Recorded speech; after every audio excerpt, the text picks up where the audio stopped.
Hello नमस्कार, मेरा नाम ऋषभ सिंह और आप देख रहे हैं करंट अफेयर्स पार्ट बाय अड्डा 247। दोस्तों, साल 2024 ये वो साल जहां पर दुनिया की दो सबसे बड़ी डेमोक्रेसीज में इलेक्शंस होने थे। भारत में जून 2024 में इलेक्शंस हो गए, सरकार बन गई और इंतजार था यूएस के इलेक्शंस का। यूएस में हिस्टोरिक कैंपेन एंड हुआ, उसके बाद 5 नवंबर यानी कि कल वोटिंग हुई और जैसे ही वोटिंग कंप्लीट हो गई उसके बाद नंबर्स आना शुरू हो गए और नंबर्स ये बता रहे हैं कि जो डोनाल्ड ट्रंप है वो काफी ज्यादा लीड कर रहे हैं। इनफैक्ट उन्होंने खुद विक्ट्री स्पीच भी दे दी है, डोनाल्ड ट्रंप ने अपनी विक्ट्री स्पीच दे दी है। जितने भी रिपब्लिकन पार्टी के मेंबर्स हैं वो सेलिब्रेट कर रहे हैं। डोनाल्ड ट्रंप के बेटे ने भी ट्वीट कर दिया, उनकी वाइफ ने ट्वीट कर दिया है। सो रिपब्लिकन्स ये मान चुके हैं कि वो जीत चुके हैं और डोनाल्ड ट्रंप जो है वो प्रेसिडेंट बनने वाले हैं। हालांकि काउंटिंग अभी पूरी तरीके से कंप्लीट नहीं हुई, वोटिंग कंप्लीट हो चुकी है, लेकिन वोटिंग के बाद जो काउंटिंग का सिलसिला शुरू होता है उसमें जो नंबर सामने निकल के आ रहे हैं वो ये बता रहे हैं कि जो डोनाल्ड ट्रंप हैं वो बड़ी आसानी से जीत रहे हैं। जो 270 जो इलेक्टोरल वोट्स का नंबर है वहां पे वो बहुत करीब पहुंच चुके हैं। इसी वजह से दुनिया भर के leaders including prime minister of India Narendra Modi ji ने बधाई दे दी है डोनाल्ड ट्रंप के वापस इलेक्शंस जीतने में। सो अगर मैं आपसे बताऊं जो अभी नंबर चल रहा है, ठीक है, 267 तक डोनाल्ड ट्रंप पहुंच चुके हैं। जो इलेक्टोरल वोट्स जो जिसे कहते हैं ना सरकार बनाने के लिए जो आंकड़ा चाहिए वो है 270 का और डोनाल्ड ट्रंप ऑलरेडी 267 250 पहुंच चुके हैं, तो काफी ज्यादा करीब हैं उस जादुई आंकड़े से। इसी वजह से सेलिब्रेशंस मनाए जा रहे हैं। ठीक है, देखिए ये जो यूएस के इलेक्शंस होने वाले थे, ये जो इलेक्शंस हुए काफी ज्यादा टाइट कॉन्टेस्ट था। ये नहीं प्रेडिक्ट किया जा रहा था कि कौन जीतेगा कौन हारेगा, लेकिन एक बार जब वोटिंग हो गई और जब नंबर्स आना शुरू हो गए तो जो ये एक्सपेक्टेशन थी कि जो स्विंग स्टेट्स हैं, ठीक है, मैं भी आपको बताऊंगा कि स्विंग स्टेट्स से ये एक्सपेक्टेशन थी कि वो फ्लिप करेंगे, शायद वो रिपब्लिकन की तरफ जा सकते हैं। कुछ स्विंग स्टेट शायद रिपब्लिकन पार्टी की तरफ चले जाएंगे, कुछ स्विंग स्टेट्स शायद डेमोक्रेट्स की तरफ चले जाएंगे, लेकिन ऐसा हुआ नहीं। क्योंकि अगर हम नंबर्स की बात करें, जो नंबर्स निकल के सामने आ रहे हैं उसमें ये बता रहे हैं कि जो 7 स्विंग स्टेट्स थे, ठीक है, उनका मैं आपको नाम बता दूंगा। एरिजोना हो गया, जॉर्जिया हो गया, मिशिगन हो गया, नेवादा हो गया, नॉर्थ कैरोलिना हो गया, पेंसिल्वेनिया हो गया और विस्कॉन्सिन हो गया। ये 7 स्विंग स्टेट। देखिए स्विंग स्टेट्स का मतलब क्या होता है, ये आपको यूएस के स्टेट्स दिख रहे हैं। इसमें कुछ ऐसे स्टेट्स होते हैं जो रिपब्लिकन पार्टी को वोट करेंगे, कुछ ऐसे स्टेट्स होते हैं जैसे जो ब्लू है वो डेमोक्रेट्स को वोट कर रहे हैं या उनका गढ़ है, उनका एक स्ट्रांग होल्ड है। जो रेड में है वो आपके रिपब्लिकन पार्टी का स्ट्रांग होल्ड है। तो ये तो क्लियर रहता है कि इसमें कौन जीतेगा कौन हारेगा।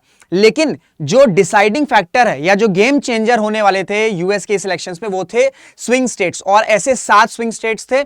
और जो नंबर्स निकल के आ रहे हैं, जो भी मैं नंबर्स देख रहा था, ठीक है, वीडियो को रिकॉर्ड करने से पहले जो मैं नंबर्स देख रहा था उसमें यह बताया गया है कि ये 7 स्टेट्स में से नेवादा स्टेट्स को अगर आप छोड़ दो तो सारे के सारे स्टेट्स में जो डोनाल्ड ट्रंप हैं वो लीड कर रहे हैं। कई सारे स्विंग स्टेट्स में वो जीत भी चुके हैं। जैसे मैं आपको एग्जांपल देना चाहूंगा, पेंसिल्वेनिया में इन्होंने बहुत ही स्ट्रांग बयान दिया था, डोनाल्ड ट्रंप ने बड़ा स्ट्रांग बयान दिया था। इन्होंने कहा था जितने भी ये इलीगल माइग्रेंट्स हैं, ठीक है, जो इलीगली अमेरिका में घुसे हैं, एक बार मैं प्रेसिडेंट बनूंगा उसके बाद मैं इन सब को बाहर निकाल दूंगा। तो बहुत ही एग्रेसिव कैंपेनिंग करी थी डोनाल्ड ट्रंप ने और ये बिल्कुल सीधा इन्होंने बोला था, ठीक है, कि शायद किसी को अच्छा लगे या ना लगे, लेकिन वो अपने स्टांस पर क्लियर थे कि अगर मुझे ये चीज पसंद नहीं है तो मुझे ये चीज पसंद नहीं है और अगर मैं पावर में आऊंगा तो मैं इन चीजों को सही करूंगा। तो ये जो एग्रेसिवनेस है डोनाल्ड ट्रंप की जो कैंपेन में हमें दिखी वो अमेरिकन को कहीं ना कहीं अट्रैक्ट करी, क्योंकि एक तो ऑलरेडी डेमोक्रेट्स की सरकार थी तो एक एंटी इनकम्बेंसी बन जाता है। साथ ही साथ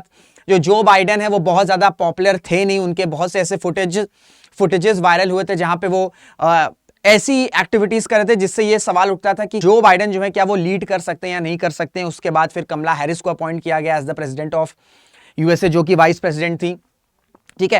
एंड उसके बाद ये जो चीजें हुई, ये जो चेंजेस हुए डेमोक्रेट्स में, उसके बाद कहीं ना कहीं इस चीज का फायदा डोनाल्ड ट्रंप को देखने को मिला और फिर उन्होंने एग्रेसिव कैंपेन भी किया, ठीक है। सब पे उन्होंने बात रखी, अमेरिकन फर्स्ट, इलीगल माइग्रेंट्स, फिर उन पे असैसिनेशन अटेम्प्ट्स जो हुए, ये सब जो कैंपेन में हुआ, ये सारी की सारी चीजें डोनाल्ड ट्रंप के फेवर में गई और अमेरिकन ने बढ़ चढ़कर वोट दिया है। और स्विंग स्टेट्स में भी जो ये बोला जा रहा था कि ये जो स्विंग स्टेट्स हैं ये शायद कहीं ना कहीं खेल जो है पलट सकते हैं, लेकिन ये स्विंग स्टेट्स भी सारे के सारे जो नंबर्स बता रहे हैं अभी वो ये बता रहे हैं कि सारे के सारे ट्रंप जो हैं या तो लीड कर रहे हैं या तो जीत रहे हैं। इसी वजह से देखिए, अब अगर मैं आपको अमेरिका के इलेक्शंस की बात बताऊं, ये सिर्फ अमेरिका तक ही सीमित नहीं है। इसकी नजर इस पर इसके इलेक्शंस के रिजल्ट इसके जो इलेक्शंस के रिजल्ट आएंगे उस पर भारत की नजरें हैं, चाइना की नजरें हैं, रशिया की नजरें हैं, ईरान की नजरें हैं, इजराइल की नजरें हैं। तो बहुत ही ज्यादा ग्लोबल न्यूज है ये। इसी वजह से आप देखेंगे कि मार्केट में भी उथल पुथल हो रहा है। जैसे जो बिटकॉइन है वो रिकॉर्ड हाई पर चला गया,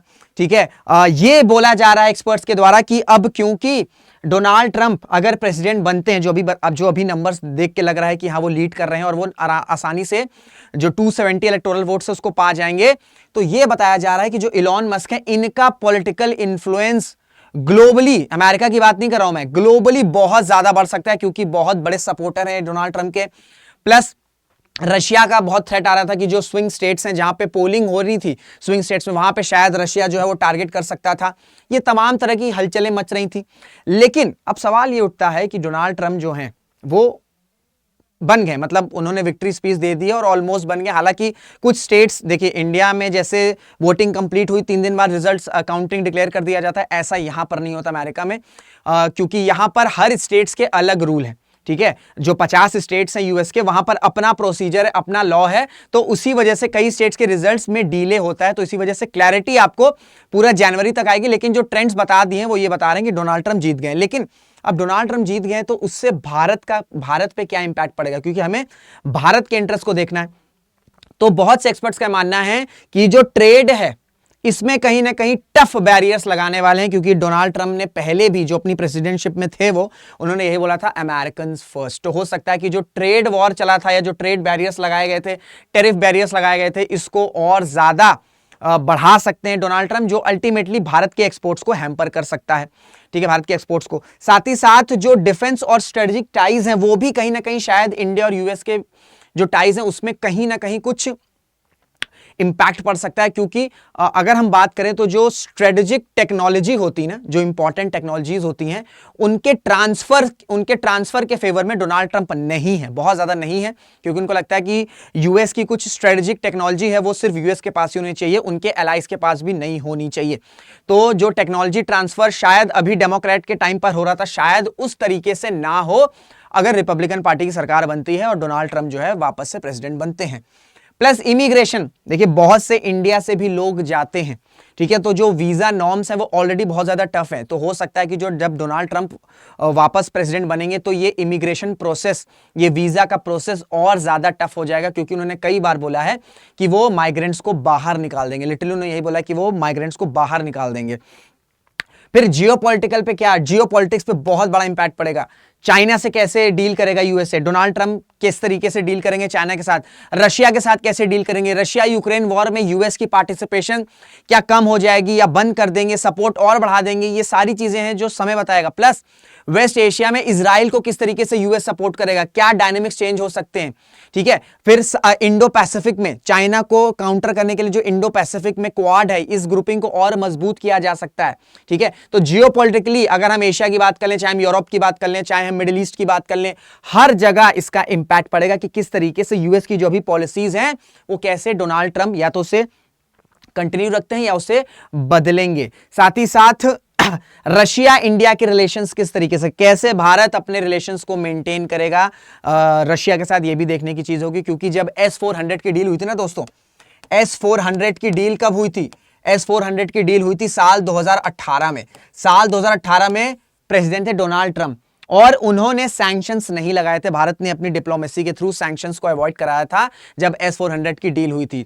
तो अभी जो रशियन ऑयल्स इंपोर्ट किए जा रहे हैं या जो रशिया के साथ रिलेशंस हैं भारत के, उसको मेंटेन करने में, उसको बैलेंस करने में कहीं ना कहीं दिक्कत आ सकती है, क्योंकि डोनाल्ड ट्रंप का जो स्टाइल होगा वो काफी ज्यादा एग्रेसिव होने वाला है, ठीक है, काफी ज्यादा एग्रेसिव होने वाला है। एंड लास्ट जो है वो है रूपी को लेके प्रेशर। जैसे अभी अगर हम चाइना की बात कर लें, हम रशिया की बात कर लें, या जितने भी जो ब्रिक्स कंट्रीज हैं, उनका ये कहना है, उनका ये स्टांस है इंक्लूडिंग इंडिया, कि डॉलर की डोमिनेंस को कम करना है, डी डॉलराइजेशन की तरफ जाना है। लेकिन अगर डोनाल्ड ट्रंप वापस आते हैं प्रेसिडेंटशिप में तो ये डी डॉलराइजेशन के प्रोसेस को भारत और other countries, other emerging countries किस तरीके से आगे लेके जाएंगी, ये भी एक बड़ा चैलेंजिंग टास्क होगा। और देखना होगा कि किस तरीके से डिप्लोमेसी के थ्रू डी डॉलराइजेशन के प्रोसेस को आगे बढ़ाया जाएगा। तो ये सारे कुछ ऐसे मुद्दे हैं जिनका इंपैक्ट भारत पर देखने को मिलेगा। लेकिन हमें एक चीज और समझनी होगी, आज की डेट में जो आज जियोपॉलिटिक्स है ना, आज जो जियोपॉलिटिक्स है, इसमें पर्सन टू पर्सनल रिलेशंस भी बहुत ज्यादा मैटर कर रहे हैं। जैसे अगर हम बात करें प्राइम मिनिस्टर मोदी के बहुत अच्छे रिलेशन है, बहुत अच्छे रेपो है उनका व्लादिमीर पुतिन, रशिया के जो प्रेसिडेंट है व्लादिमीर पुतिन के साथ। इवन जो अभी लास्ट विजिट हुई थी, अभी जो ब्रिक्स की समिट हुई थी रशिया में, वहां पर व्लादिमीर पुतिन ने यह कहा था कि प्राइम मिनिस्टर मोदी को मेरी बात समझने के लिए ट्रांसलेटर की जरूरत नहीं है। तो ये हम इस बयान से हम समझ सकते हैं कि कितने ज्यादा डीप रिलेशंस हैं, कितने ज्यादा अच्छे रिलेशंस हैं इंडिया रशिया के। तो साथ ही साथ जो पर्सनल रिलेशंस है वो भी बहुत अच्छे हैं। इसी तरीके के personal relations prime minister Narendra Modi और डोनाल्ड ट्रंप के साथ भी हैं, क्योंकि डोनाल्ड ट्रंप कई बार प्राइम मिनिस्टर मोदी को प्रेस कर चुके हैं। जब वो प्रेसिडेंट थे तब भी करते थे, जब वो प्रेसिडेंट नहीं थे उसके बावजूद भी वो प्राइम मिनिस्टर मोदी को लगातार प्रेस करते रहते थे। और इसी वजह से जैसे ही ये नंबर सामने आए तो प्राइम मिनिस्टर मोदी ने सबसे पहले ट्वीट किया, सबसे पहले इंस्टाग्राम पर भी उन्होंने फोटो डाली और उन्होंने कांग्रेचुलेट किया है डोनाल्ड ट्रंप को for becoming the president of United states of America. और ये हमें इवेंट्स भी बताते हैं कि बहुत अच्छे पर्सनल रिलेशंस हैं। चाहे हम हाउडी मोदी इवेंट की बात कर लें जो कि आपका अमेरिका में हुआ था, जब prime minister Narendra Modi US गए थे। फिर उसी साल, उसी कुछ महीने बाद यानी कि फरवरी 2020 में फिर डोनाल्ड ट्रंप जो है वो भारत आए थे, तो उसमें एक मैसिव वेलकम उनका हुआ था। म्यूचुअल प्रेस, मैं आपसे बता चुका हूं कि प्राइम मिनिस्टर नरेंद्र मोदी भी डोनाल्ड ट्रंप की बहुत प्रेस करते हैं और डोनाल्ड ट्रंप भी प्राइम मिनिस्टर मोदी को पर्सनली बहुत ज्यादा प्रेस करते हैं। एंड जो अभी रीसेंट डेवलपमेंट हुआ मैं आपको बता ही चुका हूं कि जैसे उन्होंने स्टेटमेंट दिया डोनाल्ड ट्रंप ने कि वो हिंदू कम्युनिटी को बचाएंगे, बांग्लादेश में जो हिंदुओं के साथ हुआ है उस पर वो बात करेंगे, ठीक है। और जैसे ही इलेक्शंस के नंबर्स आने शुरू हुए प्राइम मिनिस्टर मोदी ने कंग्रेचुलेट भी कर दिया है।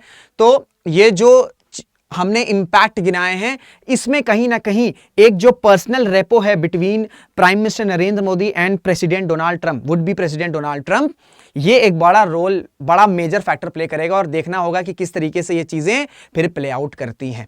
तो बाकी आपकी क्या राय है यूएस के इलेक्शंस पर? क्या आप खुश हैं कि डोनाल्ड ट्रंप वापस से प्रेसिडेंट बन चुके हैं, या आपको लगता है कि नहीं, प्रेसिडेंट बनना, ट्रंप का प्रेसिडेंट बनना कहीं ना कहीं यूएस और इंक्लूडिंग दुनिया के लिए भी अच्छी बात नहीं है? अपनी राय, अपने थॉट्स कमेंट जरूर बताइएगा। इसी तरीके की अपडेट्स आपको इस चैनल पर मिलती है, तो इस वजह से चैनल को सब्सक्राइब कर लीजिए। वीडियोस अच्छी लगती है तो वीडियोस को लाइक करिए, शेयर करिए, कमेंट करिए। और कोई और टॉपिक पे आपको वीडियो चाहिए तो वो भी आप कमेंट्स बता सकते हैं। तो इसी के साथ एंड करते हैं इस क्लास को। मुलाकात करेंगे आपसे अगले वीडियो में। जय हिंद, जय भारत।